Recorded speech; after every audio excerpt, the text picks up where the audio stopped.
बच्चों, अब हम पढ़ेंगे अलाउद्दीन के समय होने वाले मंगोल आक्रमण। सल्तनत काल में सर्वाधिक मंगोल आक्रमण अलाउद्दीन खिलजी के शासनकाल में हुए। मंगोल आक्रमण के फलस्वरूप पंजाब, मुल्तान, सिंध में भारी अशांति उत्पन्न हो गई। राजधानी दिल्ली और उसके आसपास का क्षेत्र भी मंगोल आक्रमण से अछूता न रह सका। वास्तव में मंगोल इस बात से चिढ़ गए थे कि उसने जलालुद्दीन की हत्या करके गद्दी हथियाई थी, जबकि जलालुद्दीन ने मंगोलों को दिल्ली के आसपास बसाकर उनकी जीविका का प्रबंध किया था। अलाउद्दीन के शासनकाल में हुए सभी मंगोल आक्रमण ट्रांस आक्सियाना के मंगोल शासक दवा खां द्वारा भेजे गए थे। तो सबसे पहले हम देखेंगे प्रथम मंगोल आक्रमण किसके नेतृत्व में हुआ था। प्रथम आक्रमण कादर खां के नेतृत्व में पहला आक्रमण हुआ था। ये ट्रांस आक्सियाना के शासक दवा खां का सेनापति था। इसने पंजाब में प्रवेश करने के बाद मंगोलों ने लाहौर के आसपास के प्रदेशों पर तांडव मचाया। सुल्तान के आदेश पर जफर खां उलुग खां ने उन्हें पीछे धकेल दिया। मंगोलों को मुस्लिम सेनापति के हाथों मुंह की खानी पड़ी। बड़ी संख्या में मंगोल स्त्रियां और बच्चों को बंदी बनाकर दिल्ली लाया गया, जहां उन्हें गुलाम बनाकर बेच दिया गया। तो हमने पढ़ा प्रथम मंगोल आक्रमण किसके नेतृत्व में, कादर खां के नेतृत्व में 1297-98 के समय ये आक्रमण हुआ था। दूसरा आक्रमण जो हम देखेंगे, मंगोलों का दूसरा आक्रमण हुआ था देवा खां और सल्दी के नेतृत्व में। और ये आक्रमण जो हुआ था, इस आक्रमण में भी ये मंगोल सिंध के उत्तर पश्चिम भाग तक आ गए और उन्होंने सिब्बिस्तान के किले पर अधिकार किया। जफर खां को मंगोल आक्रमणकारियों का सामना करने के लिए भेजा गया। जफर खां ने मंगोलों को परास्त करके सल्दी को बंदी बना लिया।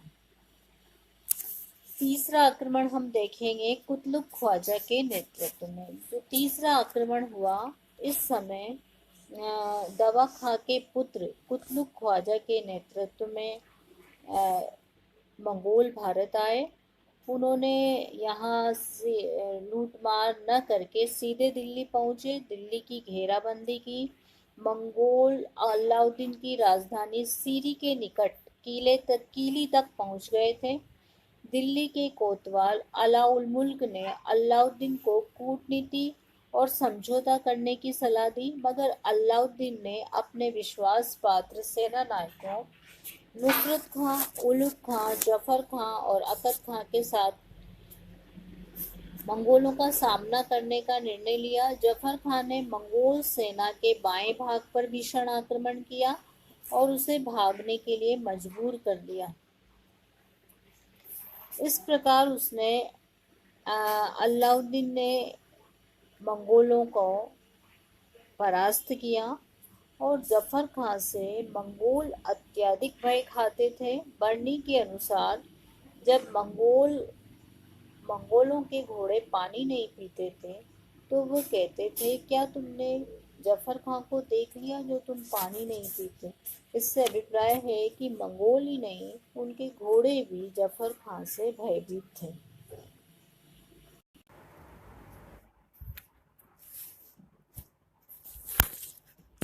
अब हम देखेंगे मंगोलों का चौथा आक्रमण।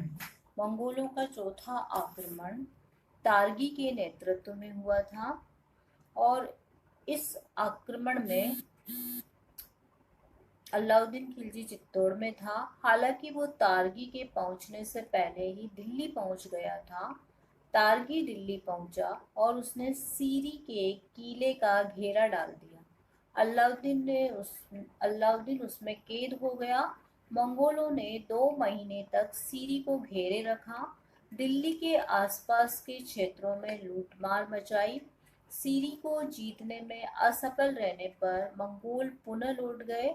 वे स्थायी घेरे द्वारा दुर्ग जीतने की कला से अपरिचित थे।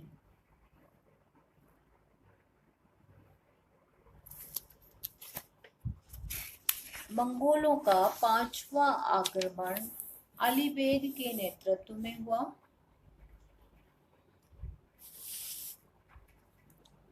इस आक्रमण को भी अलाउद्दीन खिलजी के सेनापतियों द्वारा नाकामयाब कर दिया गया। फिर छठा आक्रमण या जो हम कहेंगे अन्य आक्रमण वो 1306 ईस्वी में कुबुक इकबालमन तैयबू के नेतृत्व में हुए। इन आक्रमणों को भी अलाउद्दीन खिलजी की सेना द्वारा समाप्त कर दिए गए। 1306 के बाद अलाउद्दीन के शासनकाल में फिर कोई मंगोल आक्रमण नहीं हुआ। बर्नी इतिहासकार बर्नी लिखते हैं कि सीमा रक्षक गाजी मलिक ने काबुल, गजनी और कंधार तक के मंगोल प्रदेशों पर आक्रमण किए और वहां लूटमार करके कर वसूल किया।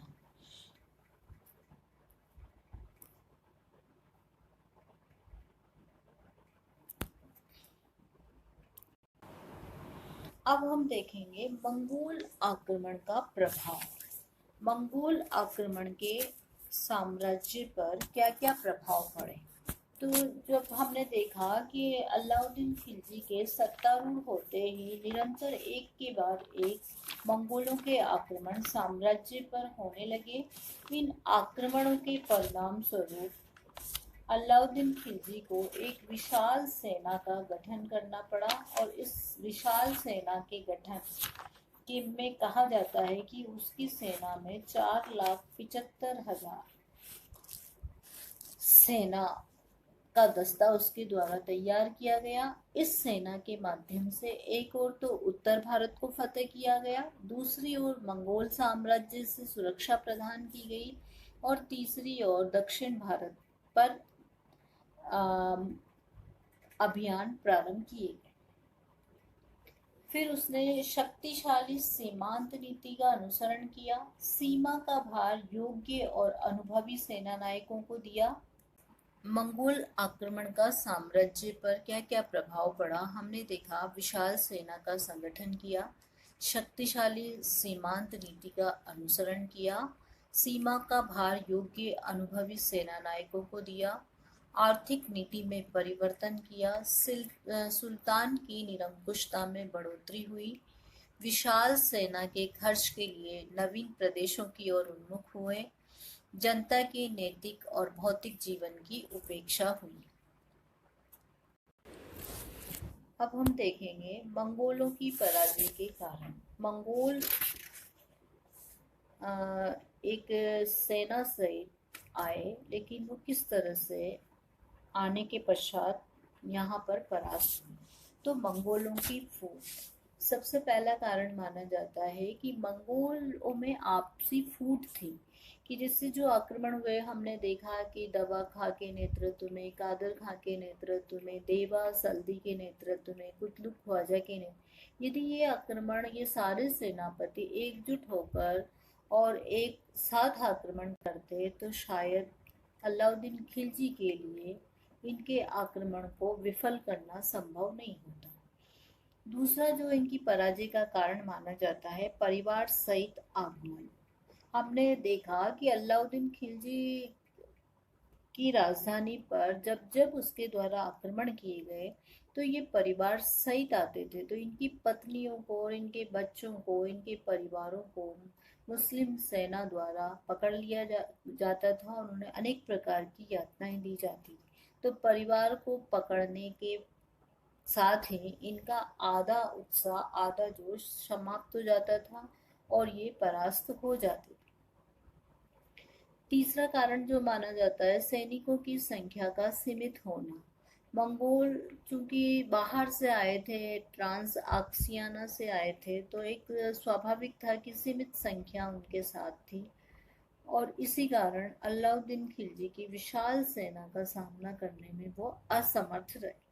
दूरस्थ प्रदेशों से आगमन, हमने देखा कि किस तरह से वो मध्य एशिया से आए, पंजाब, लाहौर और इन प्रदेशों के आने के बाद अपने स्थान पर दूरस्थ भूमि पर रुकना, उनके लिए भारतीय सीमाएं विदेशी सीमाएं होती थी।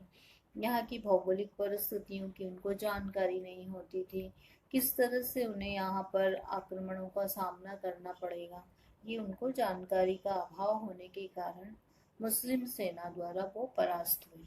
अलाउद्दीन के कुशल और योग्य सेनापति, हमने मंगोल आक्रमण पढ़े, उस दौरान हमने देखा अलाउद्दीन खिलजी की जो मंगोल आक्रमणों का सामना करने के लिए जिस सेना का सेनापतित्व जफर खां को दिया गया था, उलुग खां को दिया गया था, इनके द्वारा मंगोल सेना में और मंगोल परिवारों में इतना आतंक स्थापित कर दिया गया था कि इस आतंक से मंगोल ही नहीं, उनके पशु जो घोड़े वो लाए थे वो भी इतने आतंकित थे कि जब कोई मंगोल घोड़ा पानी नहीं पीता था तो मंगोल ये कहते थे कि क्या तुमने जफर खान को देखा है जो पानी नहीं पी रहे। इतना आतंक उनके दिल दिमाग में मुस्लिम सेना द्वारा स्थापित कर दिया गया था, और किसके द्वारा? कुशल और योग्य सेनापतियों द्वारा। अलाउद्दीन की सुदृढ़ गुप्तचर प्रणाली,